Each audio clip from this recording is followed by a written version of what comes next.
आप देख रहे हैं इंडिया टाउन न्यूज, भारत की बात।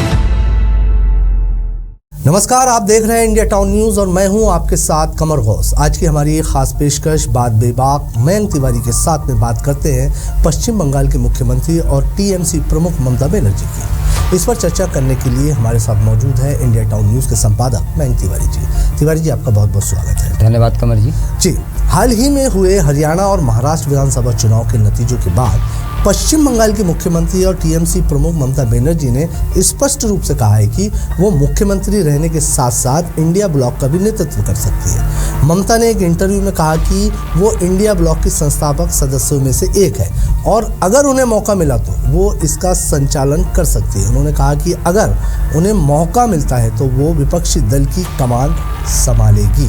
क्या कहेंगे आप? देखिए कमर जी, इंटरव्यू देते हुए ममता बनर्जी ने साफ कहा है कि अगर उन्हें मौका मिलता है तो वे इंडिया अलायंस का जो है नेतृत्व कर सकती हैं, उसे संभाल सकती हैं, अच्छे से चला सकती हैं। मैं थोड़ा सा आपको पीछे लेके जाना चाहूँगा कि इंडिया अलायंस की पहली बैठक या यूँ कहें कि स्थापना 23 जून 2023 को पटना में हुई। पहली बार विपक्ष के 26 दलों ने यहाँ बैठक की थी, सब साथ आए थे। क्यों? भारतीय जनता पार्टी से मुकाबला करने के लिए। अब जून 2023 के बाद से अगर देख लिया जाए तो देश के 13 राज्यों में विधानसभा चुनाव हुए। जून 2023 के बाद उसी साल 5 राज्यों में, जिनमें मध्य प्रदेश, राजस्थान, तेलंगाना, मिजोरम और आपका छत्तीसगढ़ शामिल है, जहां चुनाव हुए विधानसभा के। 2024 में अब तक या 2024 से अब तक एक लोकसभा चुनाव भी INDI गठबंधन के साथ साथ इंडिया जो है उनने लोकसभा का चुनाव लड़ा। एक लोकसभा चुनाव के अलावा विधानसभा चुनाव वाले राज्यों में, जिनमें महाराष्ट्र, झारखंड, हरियाणा, जम्मू कश्मीर, उड़ीसा, सिक्किम, आपका अरुणाचल प्रदेश और आंध्र प्रदेश शामिल हैं। बिल्कुल। इनमें कांग्रेस की हार देख ली जाए तो तेलंगाना, जम्मू कश्मीर और झारखंड को छोड़कर बाकी राज्यों में कांग्रेस को करारी हार मिली। बिल्कुल। तेलंगाना विधानसभा चुनाव में कांग्रेस ने अपने बलबूते सरकार बनाई। बिल्कुल। जबकि जम्मू कश्मीर में नेशनल कॉन्फ्रेंस सरकार को समर्थन दे रही है। इसी तरह अगर झारखंड की बात करें तो हेमंत सोरेन ने यहाँ पे बम्पर जीत हासिल की है। कांग्रेस इसको समर्थन दे रही है। लोकसभा चुनावों का हाल भी सबने देखा, जिसमें कांग्रेस लगातार तीसरी बार 100 का आंकड़ा भी नहीं छुपाई है। बिल्कुल। कांग्रेस बार बार हार के बाद INDI अलायंस को या उसका नेतृत्व करना चाहती है, लेकिन धीरे धीरे अब विपक्ष के नेताओं को समझ में आ रहा है कि कांग्रेस लगातार हारती जा रही है। बिल्कुल। ऐसे में ममता बनर्जी का ये बयान काफ़ी मायने रखता है। वो इसीलिए रखता है क्योंकि स्थापना से अब तक अगर देखा जाए तो सबसे दमदार पार्टी टीएमसी रही है। उनके राज्य में अगर चुनावों की बात की जाए तो लोकसभा चुनाव में भी अच्छा खासा टीएमसी का या ममता की पार्टी का स्ट्राइक रेट रहा है। बीते चुनाव की अगर बात करें तो 42 लोकसभा सीटों में आप ममता बनर्जी की जो पार्टी थी उसे 29 सीटों पे जीत मिली, जबकि 11 पर जो है 12 पर भारतीय जनता पार्टी और सिर्फ 1 पर कांग्रेस को जीत मिली थी। अभी फिलहाल के जो उपचुनाव रहे हैं उसमें भी जो है ममता बनर्जी का स्ट्राइक रेट जो रहा है उपचुनाव में 100% का रहा है। 6 सीटें थी जिसमें से 5 की जो उनकी पार्टी की थी, टीएमसी की थी, टीएमसी को वो 5 सीट तो मिली, वहीं 1 सीट जो भारतीय जनता पार्टी की थी उस पर भी टीएमसी ने जीत हासिल की। इस लिहाज से अगर जो है ममता बनर्जी कहती हैं कि वो अपने इसका जो महागठबंधन है गठबंधन, उसका नेतृत्व कर सकती हैं, तो उनकी बात में दम है जी। वो बिल्कुल कर सकती हैं, क्योंकि भारतीय जनता पार्टी से सीधी लड़ाई अगर या टक्कर अगर देने में किसी में मादा है तो वो ममता बनर्जी में। जी, इंटरव्यू के दौरान ममता बनर्जी ने कहा है कि अगर उन्हें मौका मिलता है तो इसका सुचारू रूप से वो संचालन सुनिश्चित करेगी। मैं बंगाल से बाहर नहीं जाना चाहती, लेकिन मैं इसे यहीं से चला सकती हूँ। तिवारी जी क्या संभाल लेगी वहाँ से? देखिए, किसी भी गठबंधन को या महागठबंधन को संभालने के लिए राज्य से बाहर जाने की आवश्यकता मुझे नहीं लगता कि है। जी। देखिए, महीने में, 2 महीने में, 3 महीने में या 6 महीने में बैठकें इसकी होती हैं। उन बैठकों में शामिल हुआ जा सकता है। कभी इस प्रदेश में, कभी उस प्रदेश में, कभी उस प्रदेश में बैठकें होती हैं। जी। यहीं पर रणनीति बनाई जा सकती है। बाकी संवाद के लिए आज बहुत सारे रास्ते हैं। सारे लोगों को एकजुट किया जा सकता है संवाद के जरिए।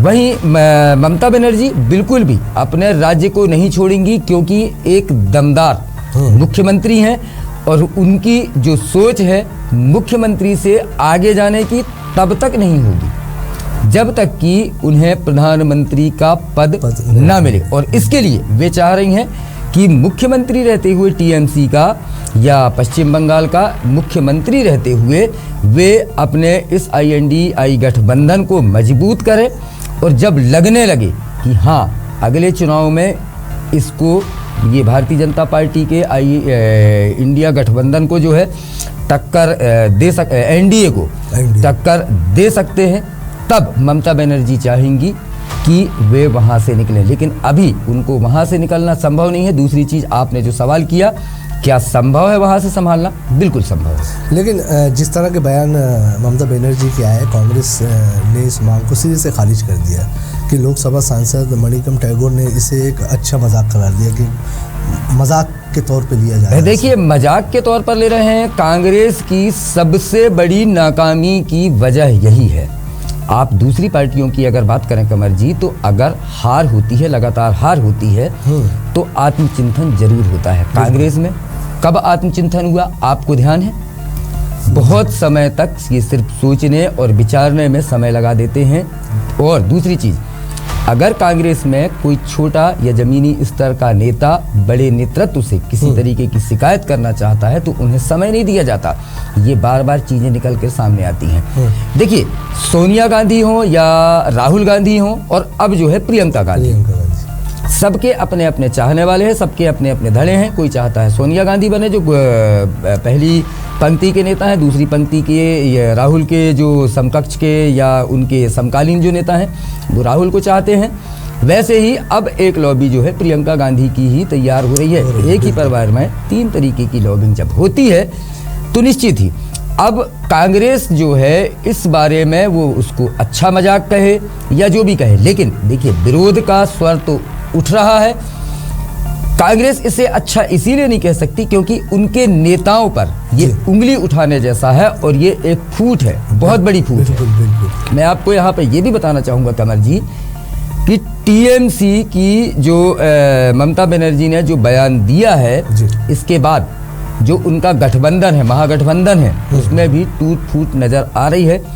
सपा जो है उसका कहना है कि हम ममता बनर्जी से बात करेंगे और इसके बाद अगर वे अपनी इच्छाएं कुछ जाहिर करती हैं तो हम इस पर जो है चर्चा करेंगे, गंभीरता से चर्चा करने की आवश्यकता है जी। लालू प्रसाद यादव की जो पार्टी है उसका कहना है कि लालू जी ही असल संस्थापक हैं या असल गठबंधन को बनाने वाले लालू जी हैं और लालू जी ने ही सबको जोड़ कर रखा है। मतलब आरजेडी चाहती है या उसके नेता चाहते हैं कि इसका नेतृत्व आरजेडी के पास हो। ये अलग अलग विरोधाभासी जो बयान आ रहे हैं, इससे साफ जाहिर है कि टूट अब निकल कर सामने आ रही है और कांग्रेस की हार इसकी मुख्य वजह है। कांग्रेस लगातार हारती जा रही है और कांग्रेस से ही सारी पार्टियां दूरी बनाते नजर आ रहे हैं, जिसका सबसे बड़ा कारण ये है कि यह जो है पोषित पार्टी टाइप नजर आती है दूसरे राज्यों में जहां कभी इसकी सत्ता या सरकार हुई करती थी। कमर जी तिवारी जी, ये बात भी सामने आई है कि टीएमसी सांसद कार्तिक आजाद ने कीर्ति आजाद ने मीडिया से बात करते हुए कहा कि पश्चिम बंगाल की मुख्यमंत्री विपक्षी गठबंधन का नेतृत्व करने के लिए बेहतर व्यक्ति है और प्रधानमंत्री नरेंद्र मोदी के खिलाफ उनका रिकॉर्ड बेहतरीन है। क्या कहेंगे? बिल्कुल, मैंने अभी आपको जैसे शुरुआत ही में कहा था कि भाजपा ने महाराष्ट्र में शानदार प्रदर्शन किया, रिकॉर्ड संख्या में सीटें हासिल की, बिल्कुल, जिससे पार्टी के नेतृत्व वाले सत्तारूढ़ महायुति गठबंधन को जो है भारी जीत मिली। कमर जी, जबकि इंडिया ब्लॉक ने झारखंड में जेएमएम के जो शानदार प्रदर्शन की बदौलत मजबूत वापसी की। कांग्रेस ने अपनी हार का सिलसिला इन चुनावों में जारी रखा। महाराष्ट्र में अपना सबसे खराब प्रदर्शन कांग्रेस ने किया, वहीं झारखंड में सत्तारूढ़ जेएमएम के मुकाबले वह दूर की जूनियर पार्टनर के रूप में नजर आई या समाप्त हो गई। विपक्षी ब्लॉक में इसकी भूमिका और भी कम इसीलिए हो गई क्योंकि अन्य सहयोगियों ने इससे बेहतर प्रदर्शन किया है। दूसरी ओर हाल ही में हुए उपचुनावों में भाजपा को हराकर टीएमसी की जीत ने पश्चिम बंगाल में पार्टी के प्रभुत्व को और मजबूत किया है और भाजपा सहित लेफ्ट मोर्चा को पराजय का सामना करना पड़ा। यही वजह है कि कीर्ति आजाद आज खुलकर बोलने की उस स्थिति में है कि भारतीय जनता पार्टी से अगर कोई मुकाबला कर सकता है तो सिर्फ वो ममता दीदी हैं। ममता दीदी की पार्टी टीएमसी है क्योंकि उसका स्ट्राइक रेट इन उपचुनावों में 100% रहा है। 6 की 6 सीटें जीती हैं, लोकसभा हो या विधानसभा हो। भारतीय जनता पार्टी ने बीते विधानसभा में भी और बीते लोकसभा में पूरी ताकत झोंक दी थी जी। डेरा डाल दिए थे वहां पर कैलाश विजयवर्गीय, शुभेंदु अधिकारी जो है वो पूरी मेहनत वहीं पर रहते हुए किए, बावजूद इसके क्या मिला? सिर्फ और सिर्फ टीएमसी से करारी हार। इसीलिए उनका दावा जायज है। तिवारी जी, जहां ममता बनर्जी इंडिया ब्लॉक के नेतृत्व करने की बात कर रही है, पर उनकी पार्टी को उनके बाद कौन संभालेगा? इस पर उन्होंने कहा कि पार्टी अपने उत्तराधिकारी को चुनेगी और कहा कि टीएमसी एक अनुशासित पार्टी है।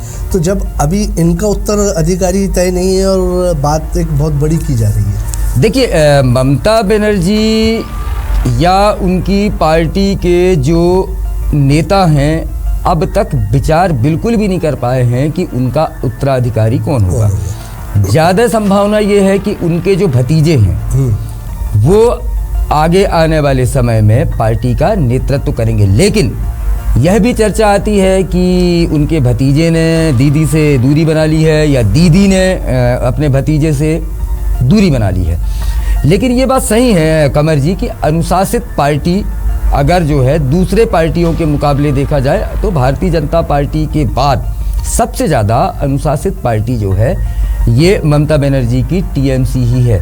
ऐसे में उनका ये कहना कि विकल्प जो है खुद अपने आप तैयार हो जाता है, कहीं ना कहीं मन में विचार कर लिया होगा कि अगर मैं केंद्र की राजनीति में जाती हूँ और अगर जो है इस ब्लॉक का जो है INDI ब्लॉक का अगर मैं नेतृत्व करती हूँ तो कौन संभालेगा? तो जब तक मैं मुख्यमंत्री हूँ तब तक तो मैं संभालने वाली हूँ, लेकिन अगर INDI ब्लॉक को 2029 के चुनावों में बड़ी सफलता मिलती है और अगर उनको ये समझ में अगर आता है कि इस ब्लॉक का अगर प्रधानमंत्री बन सकता है तो निश्चित ही तब वो टीएमसी छोड़ के अपने पश्चिम बंगाल को छोड़ के केंद्र का नेतृत्व करना चाहेंगे। लेकिन तब तक ये सस्पेंस कायम रहेगा। जी, ये था ममता बनर्जी का इंडिया ब्लॉक को संभालने को लेकर बयान, जिस पर इंडिया टाउन न्यूज़ के संपादक मयंक तिवारी जी ने अपनी बात रखी। बहुत बहुत धन्यवाद तिवारी जी। धन्यवाद कमर जी। जी, आपको बता दें कि इंडिया ब्लॉक को भाजपा के साथ लोकसभा चुनाव से पहले बनाया गया था, जिसमें 2 दर्जन से ज्यादा विपक्षी पार्टियां शामिल हैं।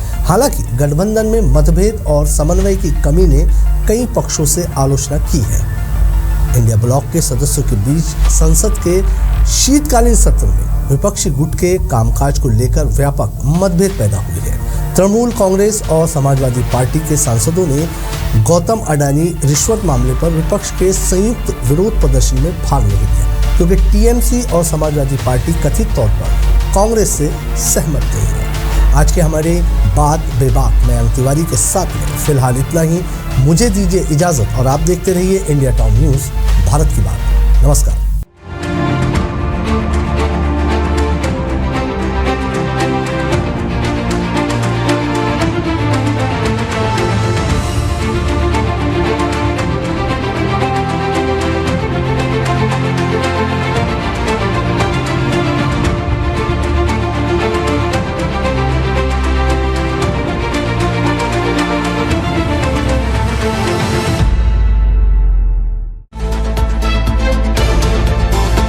आप देख रहे हैं इंडिया टाउन न्यूज भारत की बात।